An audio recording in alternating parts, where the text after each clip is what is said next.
You are now watching God's goodness and faithfulness in His church.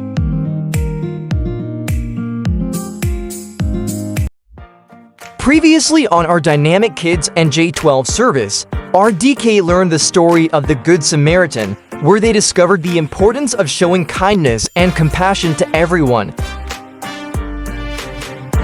In our J12 service, the kids learned how God healed Naaman, showing that faith and obedience bring healing and miracles.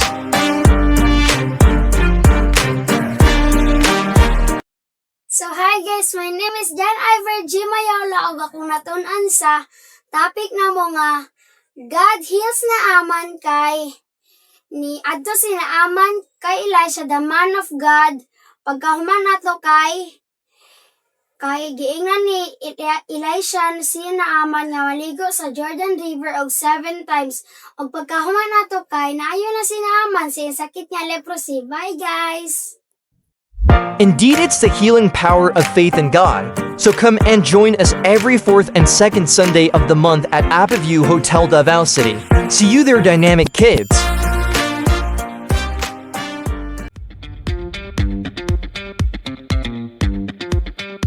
The leaders of the church are coming together for a wonderful time of fellowship and sharing the good news of Christ, strengthening their faith, uniting their hearts, and being refreshed in God's presence as they continue to serve His kingdom with joy and purpose.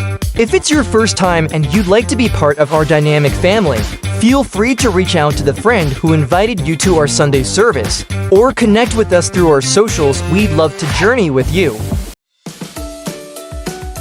At Bahay Pag-asa, Pastor Wendell joyfully shared the inspiring story of David with the youth, reminding them that no matter how young or small we may feel, God can use us to do great things when we have faith and courage. Through David's story, they learned the power of trusting God in every battle, the importance of a humble heart, and the value of obedience and perseverance. The celebration became even more meaningful as Pastor Wendell also shared his birthday with them. During the founding anniversary of RRCY, the pastors of Dynamic Church were humbly recognized for sharing the Word of God with the youth. All glory belongs to God for allowing them to be instruments of His love, hope, and true privilege and blessing to be part of His work.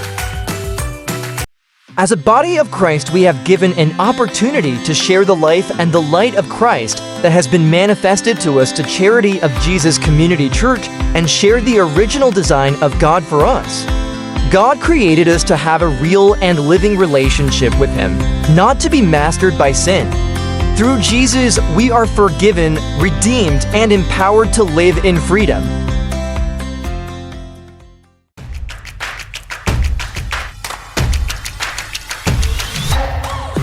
May buntag sa tanan, ako si Merlita Arnado, o sa kainahan nga byuda. My life before sa nahinduman ako, sa bata pa ko, nadyo ko'y doubt permi kung tinud ba ang Ginoo. Kay makita mo gud ako sa palibot na unfair lagi ang life. Nanong sila, gwapo ilang balay, nindot ilang mga gamit, ug sinina, lami na pagkaon, ug malipayon na pamilya.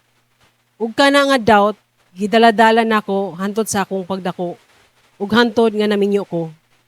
Yun nang ginasulti nila na kung dili i-acknowledge sa magtiayon ng Ginoo, taliwala sa ilang kaminyon, dili jud di ay tinuod na magmalipayon ang pamilya. Nami negosyo na pomelo sa akong bana, nagsupply nami sa mall, nakapalit nami og sakyanan og mga yuta. Pero kung wala jud ang Ginoo sa kaminyon, gubot jud ang pagpuyo. Nabot jud sa point na nailaing babae akong bana. Ug nagbulag mi. Nasakitan ko og maayo sa iyang gihimo. Init pirmi akong ulo to the point na pirmi na ko dapatan akong mga anak. Gusto na ko patyo na akong bana o gusto pud kong magpakamatay. Kung isamarais na ako akong kaminyoon, mutigbaba jud ang grabing kasakit. Ug magbalik-balik pirmi ang doubt kung tinud ba jud ang Ginoo. Nganong ako pa man? Nganong ingani kasakit? Nagtinarong manunta ko. Anong pirmira man ko binuangan? Sa sulod sa 18 ka tuig, dili na maihap sa kamot ang iyang pagbinuang. Na siya'y mga anak sa gawas, ug ka 3 times pud ko nagkasakit og STD. Kay hilig siya mag VIP sa bar ug mogamit og prostitute. Pero ako siyang gipasagdan kay mahadlok man ko na iha kong bulagan kay na ako'y fear of broken family. Gitago o giantos lang nako ang tanan. Masing ako mga anak o pamilya, wala kabalo hantod karon kay dili ko gusto masakitan pud sila. Gibawi sa bangko among sakyanan. Apil pud ang amo ang mga yuta nga gitamnan kay wala na impas og bayad. Hurot ang saving sa bangko. Wala ko kabalo og asa kay siya man ang magbuot kay masuko man siya nga manghilabot ko. Hantod sa na-scam siya sa Taclobo ug napuno og utang. But salamat sa Ginoo kay naay nag-share sa pulong sa Ginoo dito sa balay si Pastora May ug si Pichi. Nag-share sa iyang testimony sa Restoration Weekend. Then I decided to join RW. Ug makaingon ko na pinaka the best na desisyon na gibuhat nako sa akong kinabuhi. Kay sa RW, dito nako nasabtan ang gibuhat ni Jesus Christ sa cross. Gi-overcome niya ang persecution, ang rejection, betrayal, o grabe na pain. So katudi ang tanan kasakit, ug dili maayo na nagyan ako, gibayaran na di ay ni Jesus tanan, para pud ako na mutuo sa iyaha, maka-overcome pod ko. Ug iana, niana siya, it is done, it is finished. Sa RW, didto na ko napamatudan na tinuod jud ay ang Ginoo. Nailhan nako siya, pinagi sa iyang pulong.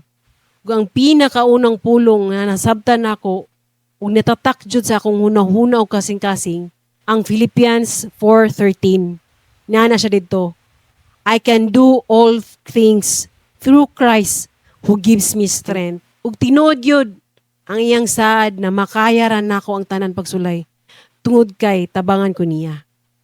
After RW, nadyo'y kabaguhan, dili man instant pero hinahinay ang mga pagdumot, kalagot, kasuko, napulihan ug hinahinay ug gugma, kapasayloan, pagsabot ug self-control. Nagsugod ko ka-experience og inner healing ug ipasaylo nako akong bana. Niabot ang panahon na nagsakit siya ug niuli siya sa kuha kay napuloy na siya ug wala nay mo atiman sa iyaha. Maski unsa kasakit ang iyang gihimo sa kuha, napagtigbabaw gihapon ang gugma sa Ginoo. Giatiman gihapon ako siya kay dili siya kalakaw ug maghigda na lang sa kama. Sarado ang among supply sa mall. Apektado among negosyo. Kay kini laging apilan og kabuang negosyo, wala joy ayo. In short, namatay akong bana sa among balay. Namatay siya na naay kapasayloan sa among duha ug sa among pamilya. Katong time na nabiyuda ko, nibati jud ko grabe nakadlok kung makasurvive ba mi sa akong mga anak. Mura jud ko mabuang ato nga panahon. Wala na ko kabalo sa akong ginasulti o ginabuhat. Nawala man ang tanan, pero wala ko gipasagdan sa Ginoo. Wala gyapon siya napakya sa iyang pulong. Ana siya sa Psalm 68:5. God is a father for those who have no father. He takes care of widows. He rules from His holy home. Nagkaroon kog balik og hope, courage, strength, para makabadayon ko ug magtinarong sa kinabuhi. Ug hinay-hinay, gi-restore balik sa Ginoo among negosyo. Nagyapon nagtindog among pomelo business. Wala mi gipasagdan sa akong mga anak, masing wala na akong bana, nagyapon ang Ginoo sa mua. Ug karon, ginatagaan ko higayon sa Ginoo na mahimong panalangin pod sa uban. Nako karon sa Dikit team, nag-serve sa mga bata. Kauban nako akong mga anak, igsuon ug mga higala nag-alagad sa Ginoo. Sa mga sawa ug bana din na nabugat ang ginapang-agian sa inyong kaminyoon, ginauhag ta mo na mo join sa Restoration Weekend. Kay sa RW, ma-restore imong maling pangunahuna bahin sa Ginoo.